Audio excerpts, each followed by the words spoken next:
നിലവിലെ കെ.പി.സി.സി അധ്യക്ഷനും വരുന്ന നിയമസഭാ തെരഞ്ഞെടുപ്പിൽ പേരാവൂരിൽ നിന്ന് മത്സരിക്കുന്ന സണ്ണി ജോസഫിന്റെ സഹോദരൻ ഷാജി ജോസഫ് ബി.ജെ.പിയിൽ ചേർന്നു. സദാനന്ദ് ഷെട്ട് താനേവാദ് എം.പിയും അഴീക്കോട് മണ്ഡലം ബി.ജെ.പി സ്ഥാനാർത്ഥി കെ വിനോദ് കുമാറും ചേർന്ന് അദ്ദേഹത്തെ പാർട്ടിയിലേക്ക് സ്വീകരിച്ചു. കോൺഗ്രസ് കാഴ്ചപ്പാടില്ലാത്ത പാർട്ടിയാണെന്ന് ഷാജി ജോസഫ് പറഞ്ഞു.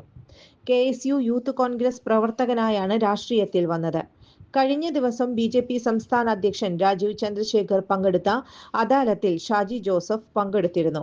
സണ്ണി ജോസഫ് പേരാവൂരിൽ മത്സരിക്കുമെന്ന് പ്രഖ്യാപിച്ചതിനു പിന്നാലെയാണ് ഷാജി ജോസഫ് ബി.ജെ.പിയിൽ ചേർന്നതെന്ന് ശ്രദ്ധേയമാണ്. കൂടുതൽ വാർത്തകൾക്ക് ഞങ്ങളുടെ ചാനൽ സബ്സ്ക്രൈബ് ചെയ്യുക. ഫേസ്ബുക്ക് ഫോളോ അപ്പ് ചെയ്യുക.